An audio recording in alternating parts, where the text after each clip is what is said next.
What is going on, everyone? This is the Gaming Noob here, and today we are going to look at another DSP style content. Jumping on the opportunity for this tiny channel getting an okay amount of views off of DSP. I'm gonna leech off of that, and can you go back and look at DSP's original "I got fired by Machinima" video, basically, or why I left, quote unquote, Machinima. And like the last time I did this video, I was looking at the Twitch version of this and comparing it back to the Machinima time. This time around, I just want to look at this video and just kind of look at back how it all went down, and we can really see some parallels between the future, but really more this is just going down memory lane. So how I intend to do this is there's two parts. The first part being that DSP kind of goes down his time with Machinima before the shit went down, and then what led to him being let go, or what led to him amicably departing. Uh, I'm pretty certain I'm gonna split this up into two videos. This first part we're gonna look at that. We're gonna look at how his ego, how his psyche just remembers all of these instances, and I think it's Phil, so this is gonna be pretty entertaining. I think so. Let's start. I have some timestamps because Phil goes on forever, and so this first part is like 40 minutes. So we condensed that down to I think 15. So let's start. Kind of a very iffy scenario if people would ever be able to make money doing it. I was actually one of the people who was considered the pioneer of making video gameplay on YouTube and monetizing it and being able to make a living doing it. A lot of people. So this is something that this first part we're already gonna stop it here, but he claims that he is the pioneer of Let's Play. Or specific, well, he has said that before, and that's why it's so funny hearing him continue to use this word, because that's how he considers himself. He's a pioneer of Let's Play, not including the fact that Let's Play had been done for a while now on the internet. Slow beef with everything going on with Something Awful and the Angry Video Game Nerd posting some version of what Let's Play is on the web. Like he is by far not the pioneer of anything, not even the pioneer of getting paid to do Let's Play. Now, maybe he was one of the first wave of people that got in on it, but even then, like there's no credit to be made for it, including the fact too that like no one ever talks about DSP in the sense of like I was inspired by DSP to start making this type of Let's Play, versus PewDiePie, who everyone who was watching YouTube and was like a teenager was like, I want to be PewDiePie one day, or the nostalgia critic or angry video game nerd of, I'm gonna make reviews of games and do skits, no one goes like, I'm gonna fail at video games and have a fucking camcorder pointed at the TV like this asshole was doing until like 2013, when by 2009 and 10 people were already like doing direct capture and having decent production and editing. So in the next few minutes he goes on about how uh his little summary of what Machinima is, and how it's going downhill, how it went downhill every now and then. And he makes an important point that I'm gonna highlight already. I'm not gonna play it, but he then mentions about how I was never involved with all the drama going on with Machinima. I was doing my own thing, and we're gonna see how what that actually meant. AKA, I just wanted to fucking coattail ride on the coattails of this thing and not care about anything. So now next is 5 minutes where he goes on a little bit more about the Machinima going downhill. A lot of people tell me that a lot of the shows that Machinima used to be known for, popular YouTube shows and stuff they used to do, they're gone. They laid off the people or fired the people who used to be on these popular shows. And so a lot of people are very upset with Machinima for various reasons. I've heard horror stories of people who had this relationship with Machinima. They couldn't get out of their Machinima contract or this or that. All this kind of stuff going on. So that's important, just as I was saying. Phil has openly stated that he was aware of what Machinima was doing. So keep that in mind, that he's gonna have this fucking 40-minute story of all this. Oh my god, Machinima was going downhill, and here's all these examples where he has actual gripes about what it is that Machinima as an MCN was doing and all the controversies they were getting involved in, and that wasn't a problem to him. You know, this is very important going further, but let's keep going. I never had that relationship with Machinima ever. I never had this negativity. So for me, my experience Keep for that the in mind. He's never had any negativity, and then we're gonna go on 40 minutes with this guy just going on about negativity. vast majority of the time that I was with Machinima was a very positive one, all right? But obviously something changed and something happened because I'm not with them anymore. Right. And a lot of there's been a ton of speculation over this past month. What specifically happened with Phil? Why is he of all people, Phil's been like the one guy who stayed with Machinima the longest. That's how he really thinks that like people are talking. Not just his fans, honestly, but there's no buzz about like, oh man, Machinima let go DSP, or DSP and Machinima are done. DSP is like one of the early guys, the pioneers, and the longest time. Phil, no one looks at this relationship with you and Machinima and thinks anything like, oh, this is newsworthy, because your time with Machinima is based purely on the fact that like you have no trajectory ambitions. You just like hitting play, record, stop, and just mass dumping shit on YouTube. And glad that you make money off of doing it, okay? So, this idea of you being with Machinima for so long gets highlighted even more. So, we're already getting off to this little, uh, we, writing of the narrative that he wants to control this narrative. Stuck up for them. Why the hell is Phil not with Machinima anymore? Did he get fired? Did he choose to leave? The bottom line is you can't fire me because I never worked for them, okay? And I see idiots making videos like that, DSP fired. I was never working for Machinima to begin with. I was in what was called... Okay, so... this line I really love because when I look at the Twitch video, when I look at this Machinima video, Phil is a fan of pro wrestling, as I am myself. Not necessarily he is more just WWE. I watch more different kinds of leagues, I guess you could say, to make it sound not gay about wrestling. But in wrestling, you have the talking segments, the I'm gonna kick your ass tonight, and you think you're better than me. That those kinds of promos, in wrestling.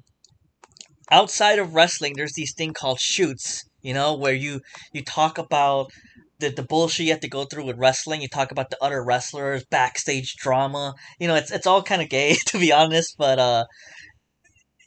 I honestly think Phil is trying to cut a wrestling shoot on Machinima. And this line that he drops, I don't think anyone's ever really talked about it. They can't fire me because I was never working for them, which is just bullshit, like he got a paycheck and everything from them. Of course he did. What he's trying to compare himself is to CM Punk, who walked out of his WWE contract and said, I'm done. I don't care if I'm in a contract. You are not going to be controlling my life. And then he eventually got fired, quote unquote, even though he wasn't working for them. But basically, in the time, this was a game where as long as the WWE refused to fire him, he was going to be paid. So at that point, they had to let him go. And that's where CM Punk, like, yeah, you guys, like, you think I got fired? No, I quit. You can't fire me. Like, what, like, just highlighting this really, really bizarre situation where he's an independent contractor, but he's contracted to the company. So he doesn't need to be an employee. Phil wants to be able to play that little, you can't fire me. I was never working for you, which is fucking bullshit, Like, I don't care how he describes it because that's not the reality of the situation. a partnership agreement. It's an at-will agreement, meaning that both sides need to agree to want to have this relationship business-wise, and at any time it could have been severed by me or by them. When that's not true, because as he himself even described, that's not the relationship people have with Machinima. Unless he can actually prove that, like, not necessarily prove, but really highlight the differences between his contract versus others, where like he himself admitted people wanted to get out of their contract and they couldn't. Because that is the issue with Machinima. And for Phil to try and say, oh, but I was one of the few who could have easily left any time. Yeah, right. You know? Okay. And it kind of was a mutual thing, which I'm going to explain in a moment. But No, it was not mutual. it was certainly a weird thing, too. And what I want to do now is, in this video, and I know it's going to probably go long, I want to tell you about my experiences with Machinima over the years, all right? I can't disclose any specific contractual facts or figures. I can't tell you how much money I made with them or anything like that whatsoever. But I can speak in general terms, all right? I can't give you numbers, but I can tell you about maybe certain things they did over the years that kept me with them, weird things that happened behind the scenes with staffing. Because the bottom line is... He has no real perspective. This is not... He wants to hype people up. There's no real perspective about his time with Machinima, you know, like he has no real insight about the inner workings of it, because he is just, again, he when you if you actually know about Phil in the time with Machinima, he's just a guy who this was really the relationship. Phil uploads, he gets his 70% of the money that he would have made, and Machinima gets 30. It was just that. It was this relationship where Machinima let me make the money and protect me from copyright, and then you guys get 30% of my money. That's it, you know? So he has no insight further into that. Machinima is one of the most tumultuous, chaotic, and quite honestly, just amalgamous companies that I've ever worked with in my life. So from the day that I partnered with Machinima to like a few months after, to a year after, to a year after, to a year after, that company just kept changing constantly. New staff, new initiatives, new focuses, new drives, new things that were dictated to the partners that they had to do. Then all of a sudden, within a whim, it would just be completely forgotten. Messages that would be sent out in general to the partners covering major games that made no sense because it didn't even make sense per Let's Play criteria for the things that they were saying. I'll give you some examples during the course of this video. Like one example would be when Grand Theft Auto 5 came out. Okay, useless stories, real quick. So let's go to 8:12. That's good enough. For fun and putting them on the internet and getting attention for it. It was fun and to see people excited and contacting me and me getting popularity on the internet for something that I really enjoyed, being a gamer, a lifelong gamer, all right? Yeah, okay, so there was a time where DSP was just a regular person, especially because he actually played the games that he was actually good at, which was Street Fighter, fighting games. Like, sure, like you can easily see a lot of compilations of him being horrible, but overall, DSP was an okay Let's Player for what it was at the time, which was just a bunch of amateurish people who decided, let me point my camera at the TV and just watch me play.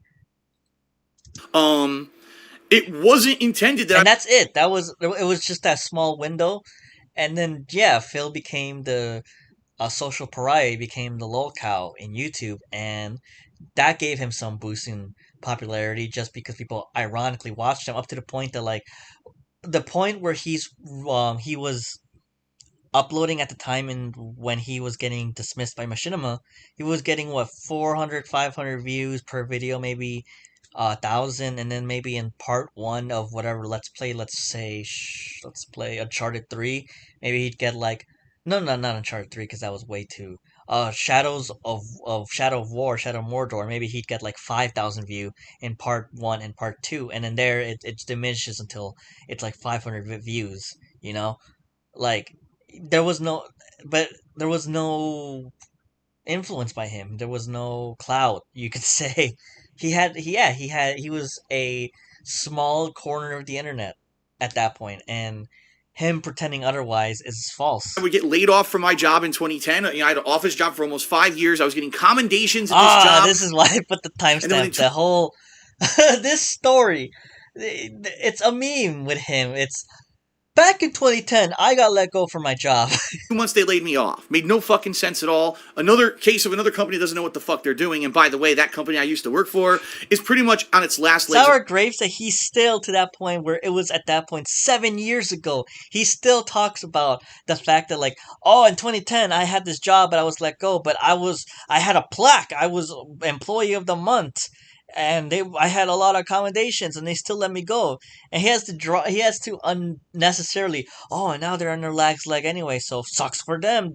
If I was still there, the company would be like, he just that lives in his head rent free. Almost out of business. All the people who work there, basically their jobs got outsourced and they're basically done. So signs of the times when you have someone who you think is a great employee, Oh you fucking compliment them, you give them commendations, you lay them off, and within 3-4 years your company is done. Maybe right? it's relevant to point out, oh, okay, so my story begins back in 2010 when I was let go from my job. But no, for him, it's they were let go, they're stupid, they're on their last legs. That's what happens when, you tell them that you're doing such a good. It still lives in his head. He still lives in that period. But I digress. I was left in a rock and a hard place. There's nothing I could do. I had no money coming in, no income at all. And the job industry, especially in Connecticut back then, was horrible. There was no way I was going to get another job of the same level of what I had, paying what I had, in any kind of a short amount of time. There was no way even getting 2-3 part-time jobs that I'd be able to make enough money to keep my condo, to pay my car payments, and to pay all my bills, basically. I was up shit's creek. And so I said, maybe I can make YouTube work. Maybe I can make this work. And I tried everything. I tried doing regular AdSense on my vlogging channel because back then you couldn't monetize gameplay videos. It wouldn't be allowed. So I tried just monetizing my vlogs. That didn't work out. Then I tried going to a different site. That didn't work out. Finally. So he goes on about this really random story about how he had a beef with this guy called Hutch, and then it resolved. Like, he doesn't go any details on that, which would be irrelevant anyway, but it's just so general information that's not interesting. And, oh, Hutch said that I can be with Machinima because he was from Machinima and they hooked me up. And suddenly, everything was going uphill. I paid all my bills, I paid my debt off, and I reached a point where, here we go. It's right away from Machinima because I had that direct point of contact and it all worked out so well. And in fact, it worked out so well that first year, all right, that I was considered one of Machinima's top partners. And they actually contacted me personally, and they said they wanted to have a sit-down with me, well, not really a sit-down, but, a conference over the phone regarding A phone call, that's it, Phil, that's all you have to say. myself, the growth of my channel, the future, and all kinds of stuff like that. So I ended up doing that. I don't remember who the specific person was who I had to. So, I actually can't really, I would have had to actually gone back and looked. Again, there was maybe a small window of time where maybe Phil was like one of the top channels on Machinima. I don't think so. I mean, there was so many fucking channels that Machinima had under their MCN. I really don't think that Phil was like one of the top ones. I could also believe that he had this at least like because this was back when this was such an interesting concept that I'm sure Machinima really at least was going. They were fully invested in this idea of having these contributors under their network.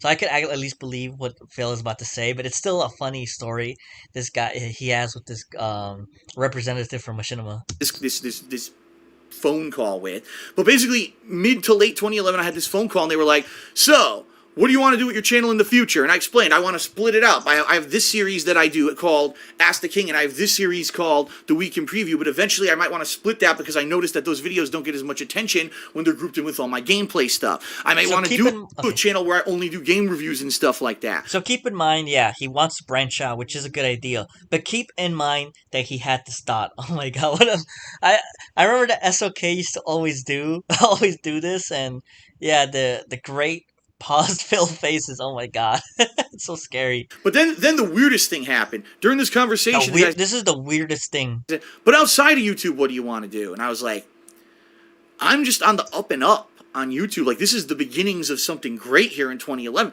Why would I want to think about leaving YouTube and doing something else? And it was kind of bizarre. So, okay, here's the thing about Phil. Here's the thing about Phil and when he tells stories. Phil is a storyteller, and think about, let's say, when you got in trouble in high school, right? And you did something to cause the fight. and then the superintendent is asking you, so what happened? Obviously, most people, they, instead of telling the story of like what actually happened, they tell part of the story and they leave out certain inconsistencies or certain negatives on your own narrative. Phil is exactly like that. And for example, one big example I can think of is when he was talking about how Leanna went to the emergency room, and instead of just saying Leanna went to the emergency room, it was, oh yeah, reception sucked. Like, here's a story about like how you have to press a button and reception doesn't come immediately. Like, just every single thing that happens with Phil is just negative. Like, oh, and then they we were waiting in the emergency room, quote unquote, like keep in mind, for like 2 hours. Not knowing that like in an emergency room you could be waiting for like half a day, you know. So um that's him, and for him to go, oh, the guy was saying you should leave YouTube. No, it's obviously not what he said. You can tell easily this is what he said. What else are you interested in? And keep in mind, this is how the conversation kind of The goes. way that the conversation went, he was trying to almost gearing me towards, you don't want to do YouTube. You only want to do this short term and then you want to do something else. Keep in mind and how intelligent that is, based on the fact that Phil eventually would lose all credibility in the YouTube sphere and just become a dark corner of the YouTube community, where his subscriber count just completely stagnated, and he only lives off of mass dumping hundreds of videos, and then those hundreds of videos all collect to maybe 2,000 views, and then that 2,000 views is what makes him some money. Like, and then of course the ad bubble burst with YouTube, so it became more difficult. Yes, it's a good idea. He made him think, okay, you're doing these YouTube videos. What can you do with your YouTube channel where you can also maybe find outside positions? Because keep in mind, let's say in the example, and this was a thing, especially when people were thinking about like how what's gonna happen if he has to leave YouTube. What is he gonna put on his application for future jobs from 2010 to even worse to today, where that's 11 years. That's what this guy is trying to say. Is what else? What other skills are you talented in this web media? And honestly, I'll be honest here, that kind of gave me the idea in the back of my head that eventually I would want to Right, do something exactly. else So how's it weird if it gave you the idea in the back of your head? What can you do if this thing doesn't work? outside. Which is fucking amazing advice from a guy who, obviously, they if he's a guy from Machinima and they want you to go full in on Machinima, regardless, the guy is gonna go, okay, but we need to think about what else you can do with your life. That's actually fucking amazing, and he calls it all weird. Of YouTube, but I just thought it was weird timing that he would ask me. And I even remember, like, he started saying, well, what other things are you into? And I was like, well, fighting games. He's like, oh, fighting games. Did you notice that Street Fighter 4 has been starting to get live streamed now? You think maybe you want to get into that? Maybe you could be a game commentator. And I said, well, I did used to Yeah, be this guy had quick insight. He heard of an interest, and he's like, oh, okay, I could think of something you can do with that, like a real person giving advice, like a consultant, That's actually it's a good story, but of course Phil interprets it as like it's so weird. Like, I didn't really get any advice from Machinima. They sent a guy who gave perfect advice, but like Phil was just so short. Phil is such a short-term thinker when it comes to this stuff, and like unfortunately, if I were to go over hundreds of examples of what I say, we'll be here forever.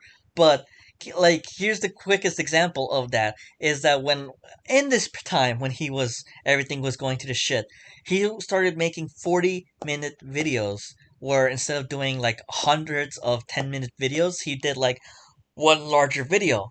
But then the view time for each video was so bad that instead of Phil thinking, okay, so if I make a 40-minute video and I'm not entertaining enough to retain my audience, what can I do to retain my audience? He said, oh, since most people watch 15 minutes and then give up, I'll just go back to making 15-minute videos.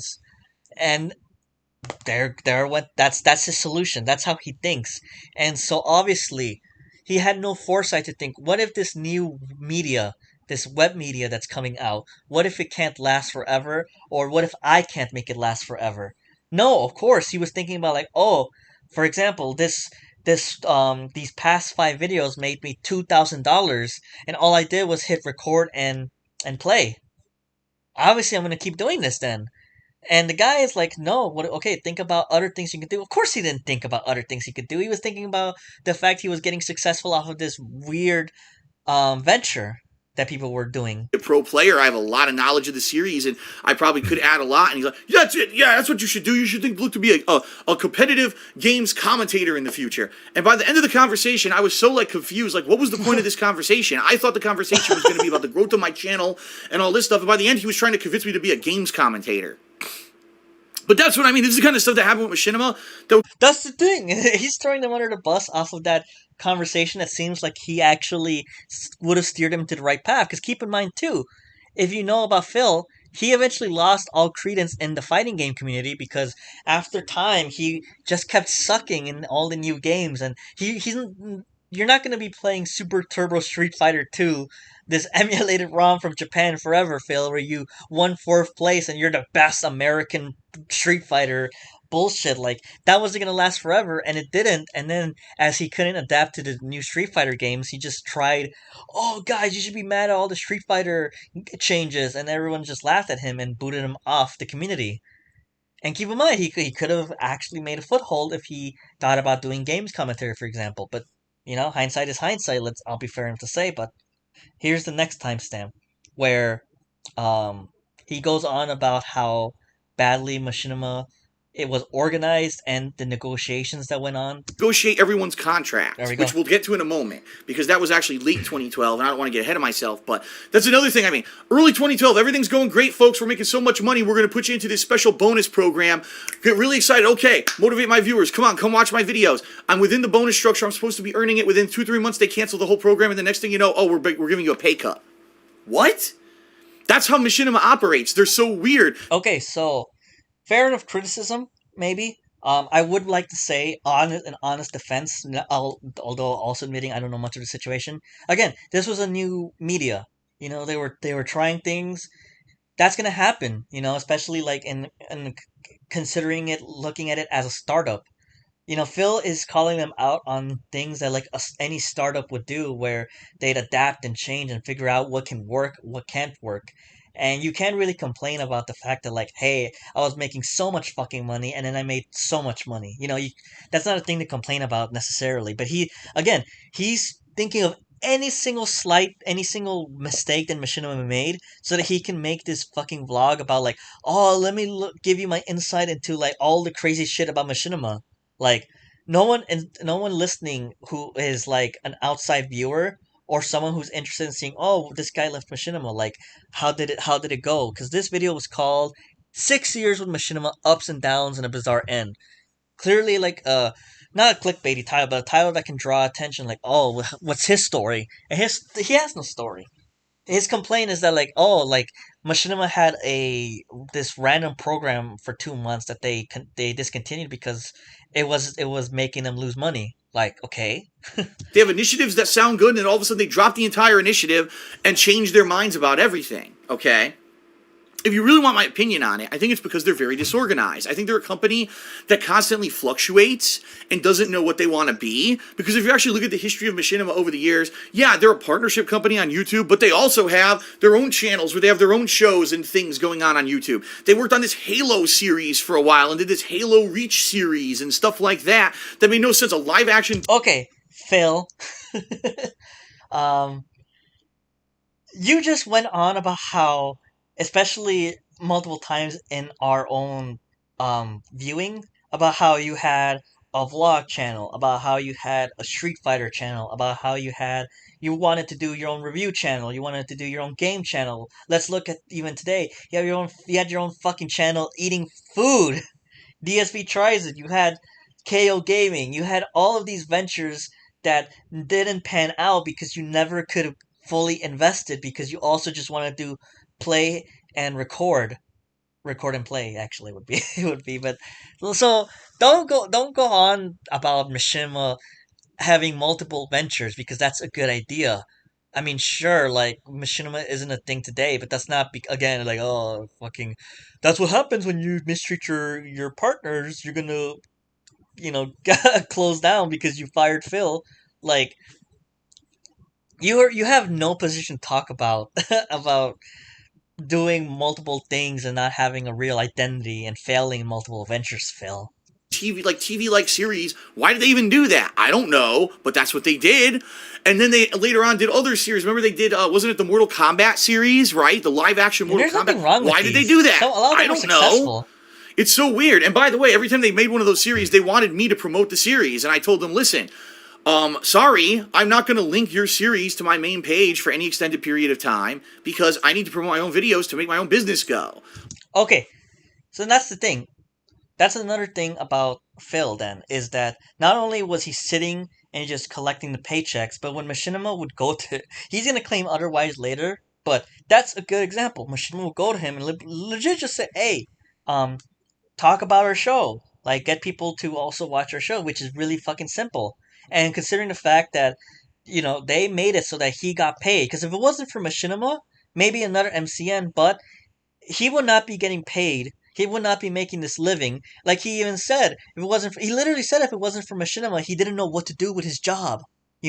So he's making a fucking living off of this, and Machinima wanting to do him to promote them to, make this a working relationship. Instead, feels like no, like I just want to make my own shit big. Like you could say, for example, like, hey, maybe that's a fair perspective, but okay, if that's a fair perspective, then at some point you don't expect Machinima to rely on you because you're not a reliable partner with Machinima because you're not even willing to make the effort of promoting their other ventures, which is not that hard to do. Like, I understand this is your important thing if you want me to mention it to my fans or whatever, but there's no way I'm going to let you dominate my channel for a week because you did this live action series. That's completely unreasonable. So, in a lot of ways, there were disagreements we had over the years, too. You might have noticed also sometimes in my old vlogs and stuff, I had that Machinima logo that would be spinning and rotated and put into the beginning of the video, right? That was something they really were staunchly, you had to do. You had to have Machinima in your related videos. If you're a Machinima partner, you had to have the Machinima logo branded on everything and overlaid on your videos and stuff like that. And then within like a year of saying all that stuff, they never mentioned it again. In fact, so much so that later on, I think it was 2015, if you remember, YouTube was coming down on people who were getting outside sponsorships and having things like overlays of advertisements and other related companies' logos in their videos, and they were cracking down and saying, we don't want this anymore. If you want advertisements, you have to come through us. I actually wrote Machinima and said, should I stop using your logo in my videos, editing it in? Should I? And they were like, I don't know. We don't care anymore. What the fuck? See what I mean? Like, it's so confusing. Okay, he says, see what I mean. These are his criticisms. This is this is his story. This is what he's attracting people to view is, oh, at one point I had a Machinima logo in my videos, and it turns out that they didn't care about it. Like, imagine that being front page story of a news article. He has no perspective. All the stuff that is just either minor quirks or just very base observations like, oh, Machinima is so weird because they had so many different ventures and they're so disorganized, like using this company is so weird that there's one day their main focus is this one program, this one initiative, this one exciting thing, and then they just drop the whole thing and completely change.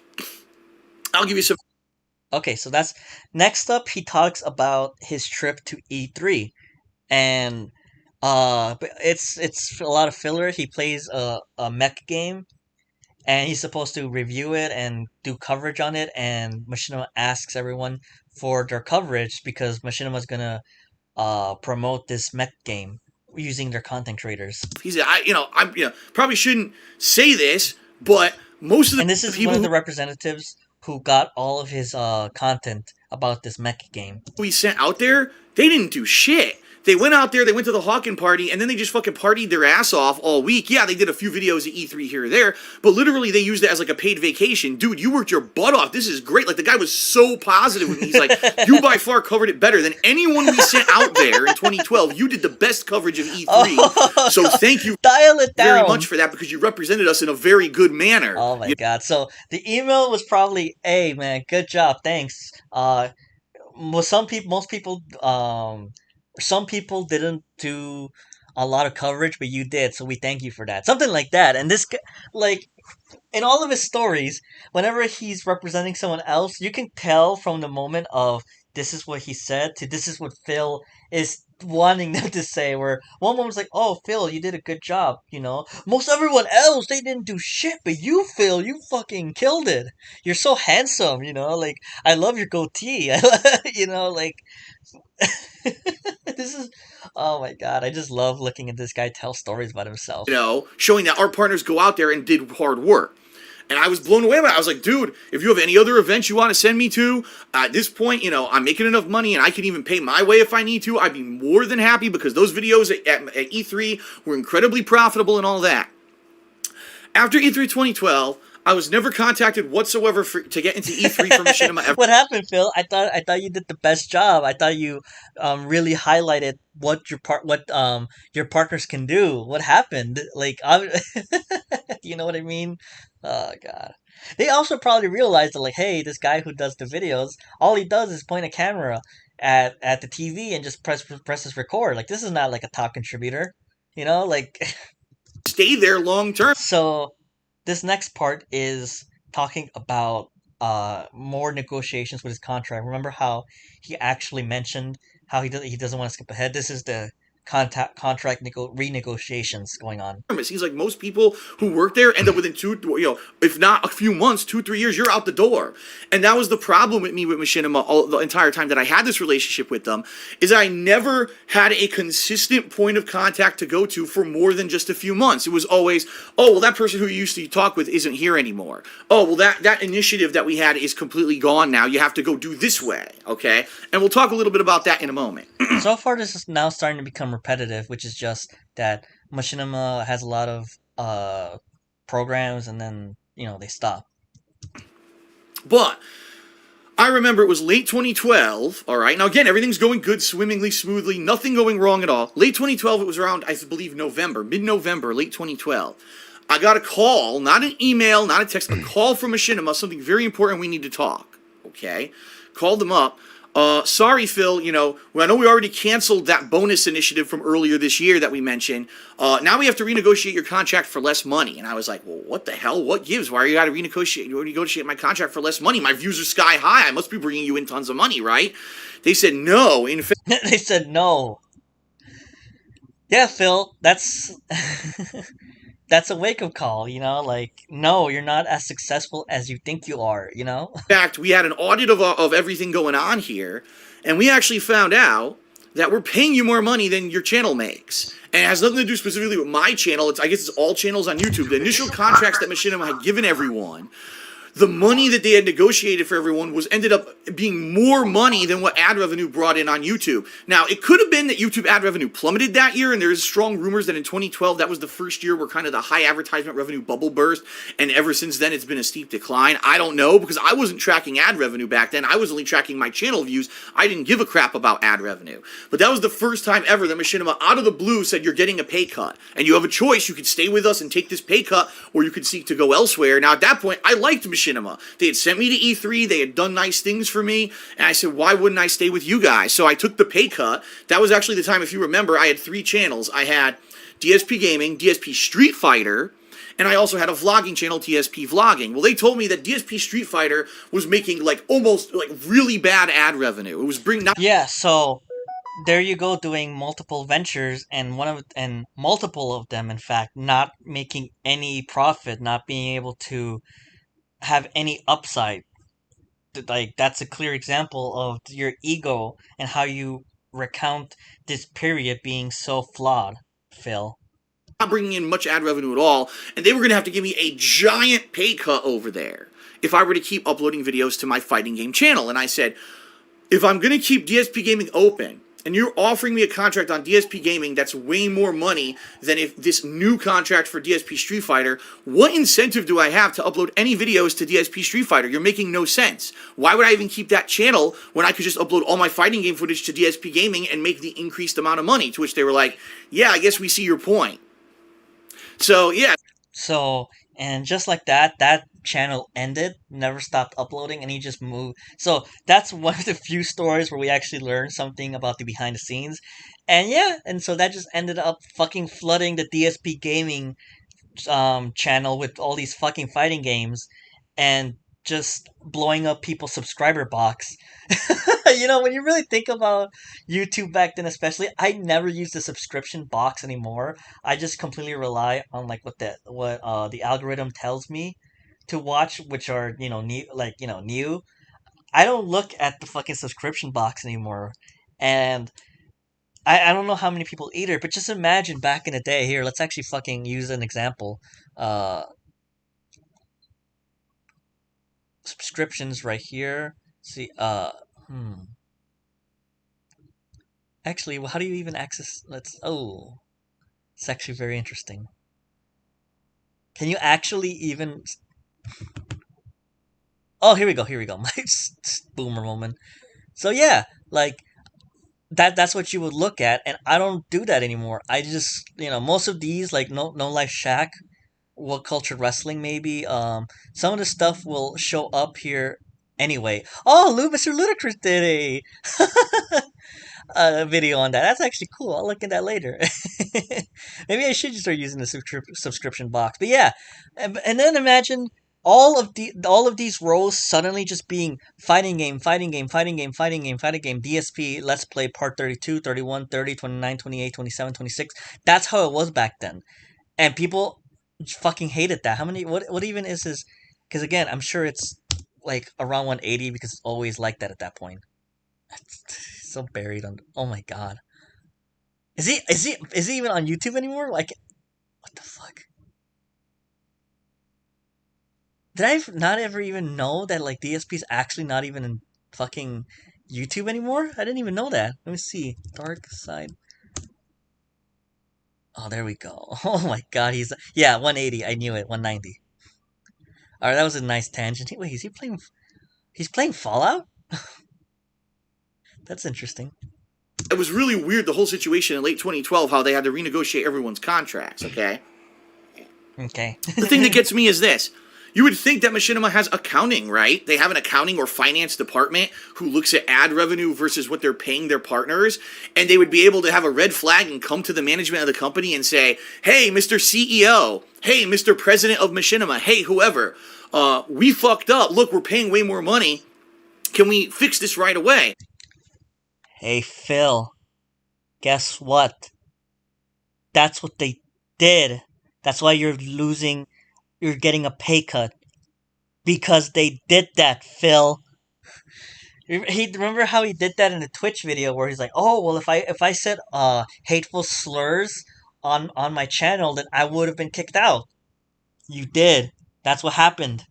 Like, it's such a displacement of both blame and of fucking. I don't even know how to describe it at this point. Like the mental gymnastics that have to go with him for him to make this a problem, where the fact is like, yeah, that sucks, but this is they did it. So like, what even is your point? Why did they wait an entire year of having these sky-high contracts before they realized that this was an issue? Why would they even have made those contracts initially? Didn't they have anyone do some kind of market analysis or anything on YouTube with advertisements to figure out that they were paying way more money than what they were making? It doesn't make any logical sense, all right? And actually, at that time, Machinima apparently was in dire financial straits, and that's when they ended up getting extra funding from YouTube. You might hear over the years, Machinima constantly has to get funding from someone else because they bleed money. As a company, they constantly bleed money. Kind of sounds a little like you, fucking asshole, trying to bury them for this, and that's exactly sounds like you, where you eventually had to open up your PayPal, you eventually had to do a Patreon, you eventually had to do this shitty Teesprings where you had these shitty T-shirt designs and you had people make them for you and putting contests where with weakest prizes so that you can sell it, putting a fucking not even a hyperlink, not even an S in your HTTP, like, and with your fucking Twitch and your and then eventually having to declare bankruptcy. Shut the fuck up, Phil, with whatever thing you're trying to bury them right now. You know what? I'm skipping ahead with that because I don't that the hypocrisy there, it was stated enough. So that was the cancellation, right? Um Next up is him going on about this really really lame issue he had with one of Machinima's systems. Giving all your information of what you need, and you got to put it into their log system. They would have this system, and this is where I really truly believe this is where Machinima began to fall apart. This for Phil is the thesis. This is the problem with Machinima. I believe it was 2013 when they started full-time implementing this logs system. All right, what it is, it's an automated system. If you want something from Machinima, you have to go to this web page on their website, and you have to fill out a form giving all your information of what you need, and you got to put it into their log system. Most of the time when I had an issue, I wouldn't get a response for 1 to 2 days. Now, that's okay if it's a routine request or an issue, but what if there's a copyright strike against my channel and I need to get this looked into right away so that everyone can get it cleared up? You know what I mean? It sucked. It wasn't a quick response time from this log system. And anyone who's still with Machinima agrees this log system sucks. And it actually sucks because a lot of other partnership networks all also use the same log system. So it's not just Machinima then. So, not a real burial for Machinima. And this is the thing that makes Machinima go downhill. Went from a personal touch where you had a direct line of contact, you would get responses all the time, to a system where it was very slow to react. There were some people who would blow me off. I'd ask for something, they wouldn't respond, or if they responded, it would be like something completely unrelated or not answering my question. And then they would close the log, to which I would respond, how can you close a log when you didn't actually answer my question? You can't. The way to close a work log is to prove that you've completed the work, and you didn't if the question is unanswered. Therefore, you can't close this fucking log. And there were a lot of people who I had working at Machinima and that log system, line level customer service people, who I had issue with because apparently they were trained and instructed to just, as soon as you respond to someone, regardless if you give them the answer, close the fucking log. So now I gotta do a whole new log every time I want to ask you about the same issue that you didn't answer yet? Bullshit. Terrible system. Absolutely terrible. And there was no accountability there either. If someone didn't do their work, no one ever got in trouble, or at least from our end, you can never see that. So that's one of the things I really hated. The next major... That's pretty standard, you know, like, that's the issue. And he's gonna blow that one thing up for the entirety of the video.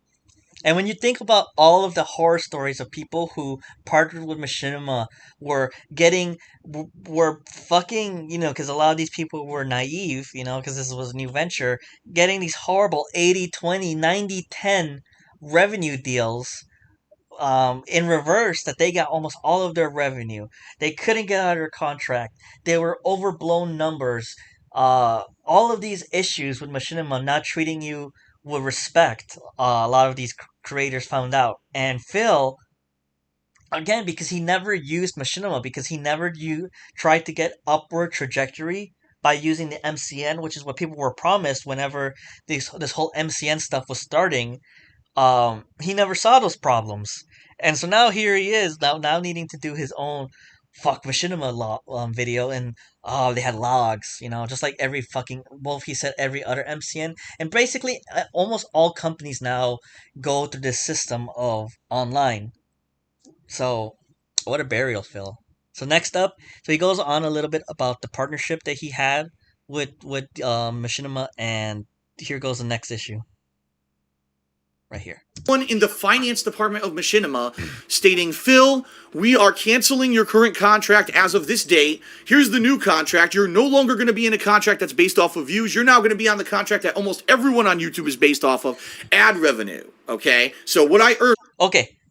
So, in many ways, I am kind of taking Machinima, and this was one of the funniest parts back then too, and I haven't gone to this point yet, but it's just so funny that only Phil is the only person that can babyface Machinima, that can make them the good guys in the story, where so many people have shown how fucking of a morally bankrupt MCN they kind of were, and only Phil. So a lot of this maybe is on Machinima's fault, but the other fault is on Phil for how he handled all of this. So here is an instance where, okay, you can't get out of your contract, but Machinima can up and just change the contract and cut your pay. Okay, good criticism to make. But then it gets followed up with all of this. It was based off the ad revenue that my DSP Gaming and other channels were earning on YouTube. They were kicking me out of the old programs and putting me into this ad revenue based one. And I said, Well, this sucks because number one, it's completely impersonal. No one called me. No one explained the situation. They sent me this generic form letter, actually with a new contract in it.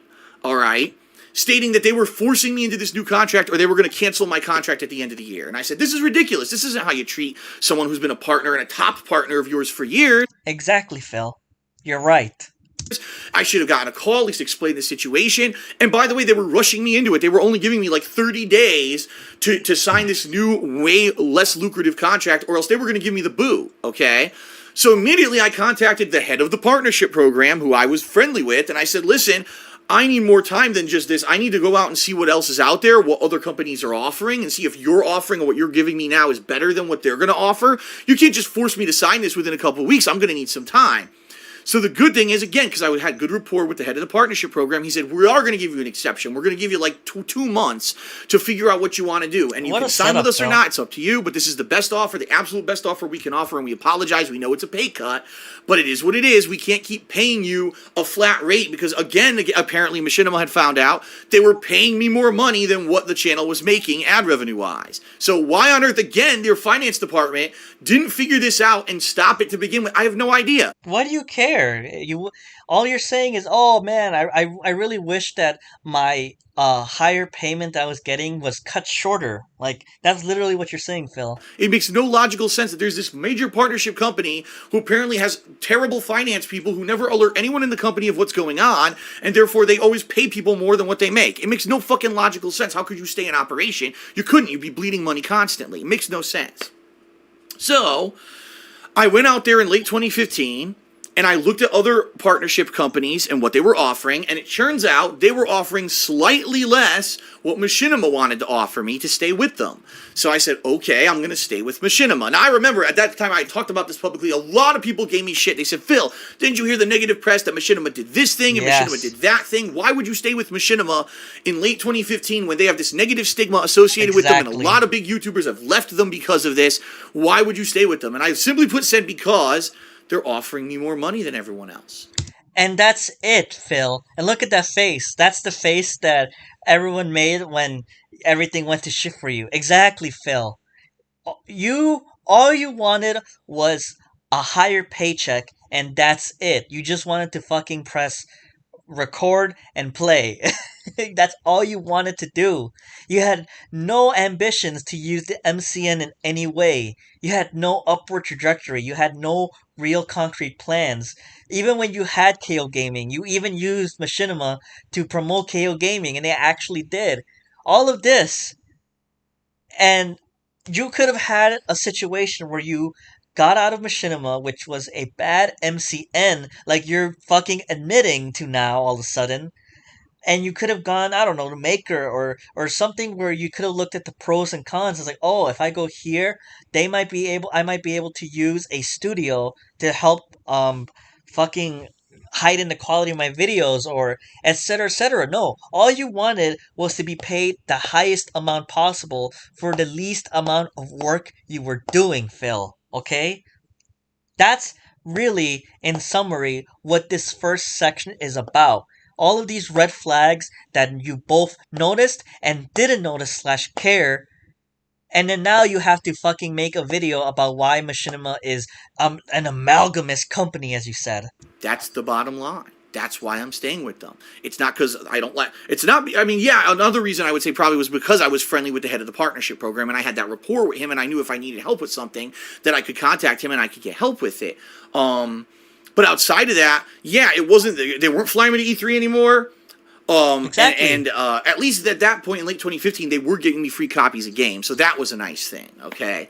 So anyway, I ended up accepting all the renegotiated contracts, and as of late 2015, I ended up making way less money than originally I was with Machinima, because I had gone into this ad revenue-based contract, performance ads versus views, which is bullshit, because as a content creator on YouTube, I shouldn't have to worry about, oh, YouTube did good this month and signed up all those good advertisers, so I should try to pump out more video views this month to get more ad revenue in this month, but this month I know traditionally they don't get a lot of ads, so I should just not do as much this month. I should be focusing on giving you quality stuff you want to see all the time and not have to worry about that shit. But because YouTube... Here comes the stupid fucking rant from the fucking walrus. Okay, YouTube has a lot of fucking problems, but again, Phil is the only person that can babyface YouTube. Okay, before he goes on in his fucking rant, Phil, you should have to. I don't care about whatever rhetoric you're fucking backing this up. You're literally all you're saying, which is what I've been saying, is you just want to press record, play, and upload. That's all you want to fucking do. And he's complaining that like, oh, I shouldn't be able to have to worry about this and that and this and Phil. That's not how it works. You don't just upload and then you're demanded pay. There's so many systems that have to be accounted for. And for Phil to go like, oh, YouTube, which is what he's gonna do, YouTube should be so good at advertising that if you upload a video, you should just get paid for it, and then that's it. Like that's fucking bullshit, Phil. Even being the most fairest person to YouTube, YouTube is doing what they can do to both balance out their own profits, but also for content creators. I know that that's again, I don't fully believe that, but to a real extent, that's how it is. Sure, there's bullshit in that system, but whatever. Phil is complaining about the fact that he can't just upload fucking videos and mass dump them and him not just getting all the money that he wants. Does a horrible job with advertisements and acquiring advertisers and keeping them, as we've seen in the news recently. They lost 250 top advertisers because they fucking suck and they don't know what the fuck they're doing. Oh yeah, what a very deep analysis about this is that, oh, they fucking suck and they don't know what they're doing. How about you go into detail about what was going on in that time, which was bullshit, which is all external conflicts that YouTube did their best to fucking handle, and you're just a fucking man-child that's just mad that you're just not getting that fucking pay for doing nothing. They're inept at their jobs. Now the content creators get screwed, right? The bottom line is if YouTube had done their job all these years and kept the advertisers on YouTube, that initial contract I had with Machinima back in 2011 would still be in effect today. Oh my god, this guy... Look at him. We're in 2015 now, and again, like with the whole living in the past, he's living in the past of this fucking period where... Oh my god. I should be able to be back in 2011 when I just fucking pointed my camcorder at the TV and just got paid money. Would be hunky-dory happy. Machinima wouldn't have had to seek multiple different people to fund them or whatever, all of this and we'd all be fine. But because sucks. YouTube can't do their fucking jobs, we're all in this position right now where a lot of YouTubers are now coming out saying they can't even do YouTube for a living anymore. Okay? So anyway, 2015... And this is the last part before we get to his real story. This is more just comedy at this point. By giving them their own content, it's so insane that this company operates the way that they do. Again, they're such a company with their heads up their own asses. They're so elitist because they're all fucking Ivy League educated morons who have no street smarts. I said this a million times before. Here we go again. Oh my god, the street smart shit. The street smart shit. Oh yeah, Phil. You have street smarts and YouTube doesn't. This was a fucking amazing talking piece that he did. Where he's talking about how, yeah, if you had street smarts, maybe you'd be able to get advertisers on your your web media. Yeah, Phil, you have a bunch of fucking... Oh my god, street smarts. Should I even go on about like all of the inept shit that... is this street smart where you have to fucking have the shitty t-shirt logos and your fucking Patreon and everything, and have to make 3-hour fucking vlogs explaining to people, oh, I had to today, my plumbing, and this was a real story, my plumbing, the sink was leaking, I looked and, oh, there was a bunch of shit, I had to tear up the wall, and now I had to call a plumber, I had to spend $300, guys, I'm in strife, okay, my YouTube check isn't coming through, and I had to just spend $300, and he always says this too, and then next week I have to buy a bunch of groceries, and I have my phone bill to pay, and he's like, yeah, that's so street smart that you're talking about everyday fucking things that every person that has an established fucking living has to deal with, and you're begging for that because you bleed money. Is it street smart to have spent thousands of dollars on your stupid fucking WWE mobile app game that was proven was yours, jackass? Or they think that they're so smart and better than everyone that their changes will always benefit everyone, when in reality they always fuck everyone over. But I digress. So all 2016 went through, all right? Now let's talk about the current issue, what literally just happened, why I'm not with Machinima anymore. And what a great way to end it with his fucking street smarts bullshit. Alright, so the next video, we are actually just gonna go through the entire next half. I want to hear all of it, okay? So, this was entertaining. Thank you guys very much, and I hope I can see you guys for part 2. Take care, everyone.